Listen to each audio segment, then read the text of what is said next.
हे युवराज, हे महाराज, आपको एक संदेश, विशेष संदेश देने के लिए आया हूँ।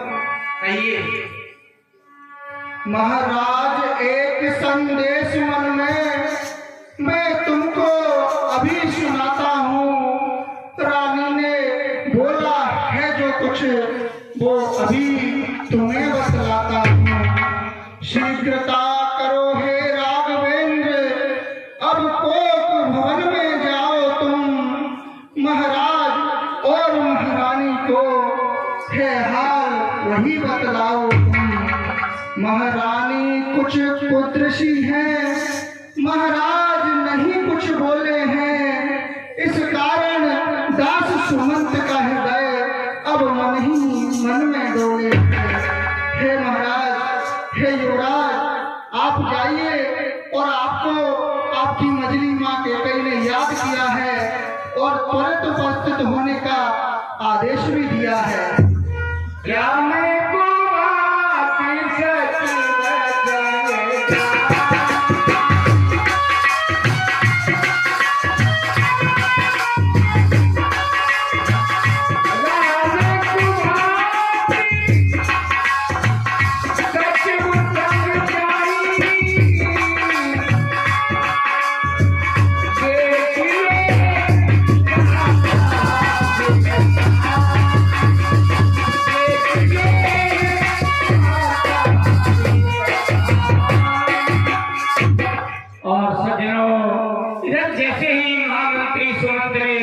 संदेश सुनाया तो प्रभु श्री राम ने पिता और माता की आज्ञा से करके एकदम वहां से चल दिए अपने कक्ष से और इस भांति चले जा रहे हैं कि उनकी दशा देख करके अयोध्यावासी सब व्याकुल हो गए, बड़े दुखी हो रहे हैं कि ऐसे कभी नहीं ये चले जैसे आज मंत्री के साथ जाए।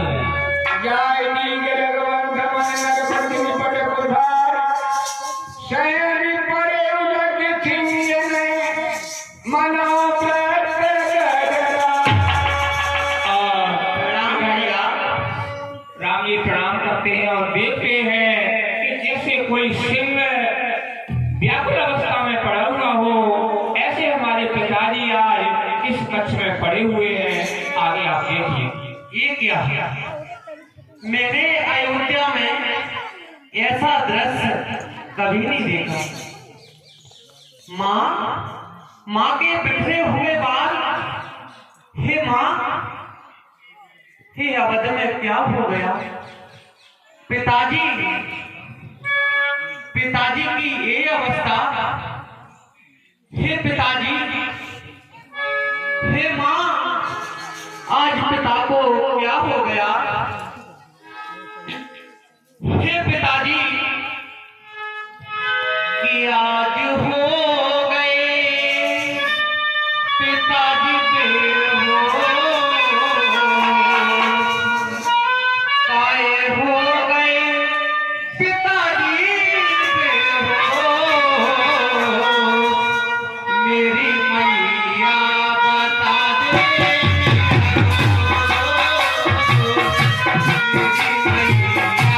बता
कुछ अपराध हुआ जो मेरे साथ आए।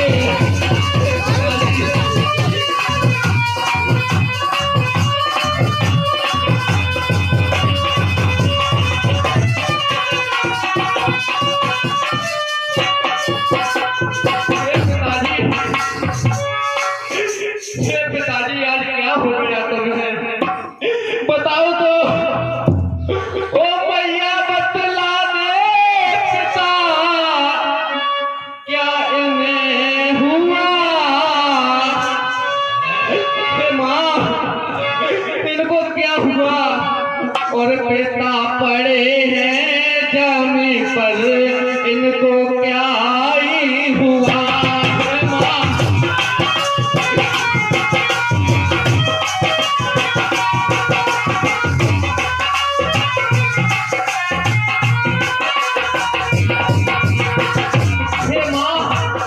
कुछ तो बोलो, क्या हुआ है, बताओ मेरी माँ।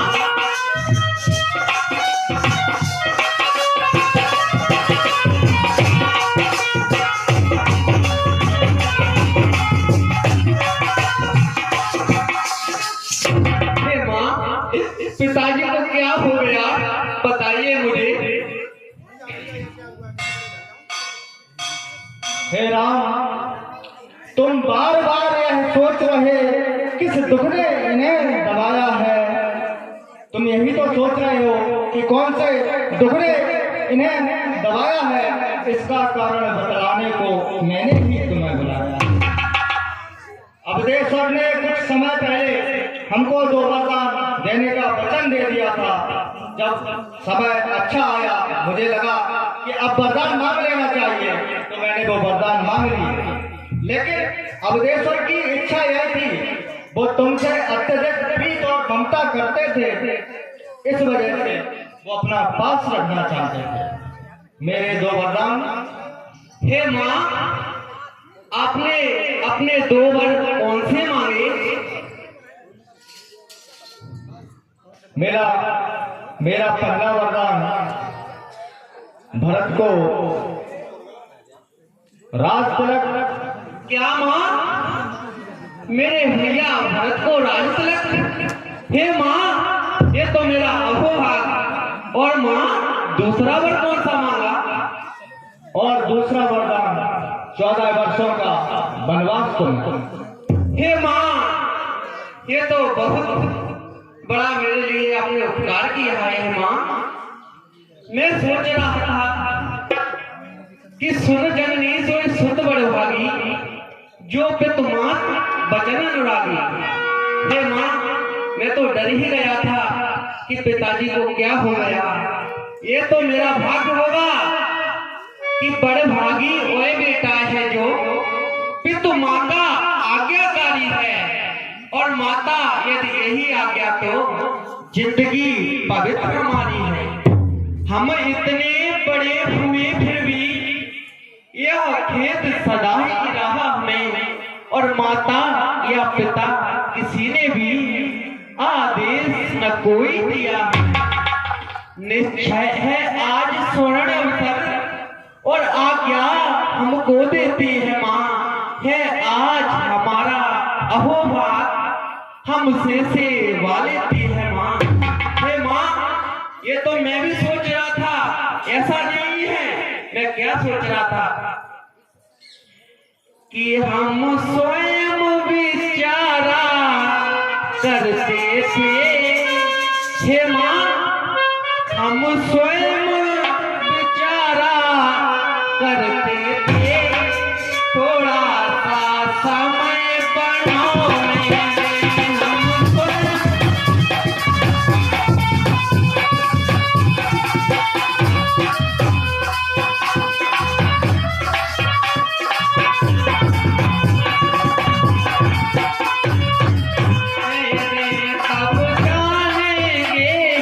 दुख क्या है तब जानेंगे हम। दुख क्या है जब जीवन दुखी जहाँ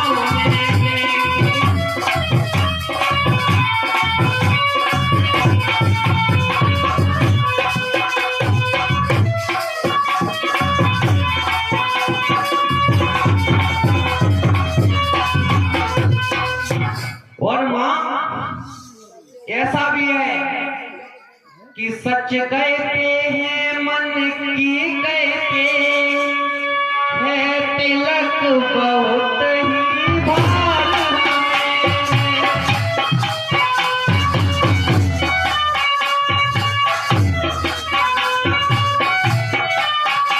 वह भरत प्राण प्यारे को हो जिसमें आनंद पाए।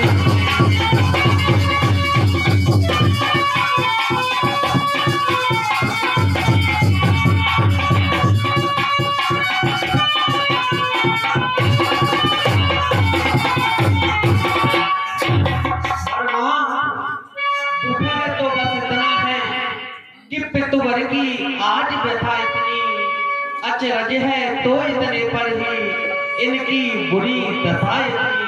हे मैया कोई और बात तो नहीं है, मुझे तो ऐसा लग रहा है कि इतनी छोटी सी बात पर पिताजी की ये अवस्था नहीं हो सकती। मुझे तो ऐसा लग रहा है संभव है बात और भी हो जिसका आघात करारा हो। मालूम मुझे ये होता है कोई अपराध हमारा है। हे माँ इस राम से और तो कोई अपराध नहीं हुआ, बताइए मुझे। हे राम, तुमसे कोई अपराध नहीं हुआ है। तुम जब तक यहाँ खड़े रहोगे इनका पश्चाताप प्रेम खत्म नहीं होगा। तुम जितनी जल्दी राजन के समक्ष से हट सकते हो उतनी जल्दी हट जाओ। और अवश्य माता। और एक और आज्ञा है, फिर लौट यहीं पर आना तुम। मैं बटकल वस्त्र मंगाती हूँ, उन्हें पहन बन जाना तुम। जो आज्ञा भैया।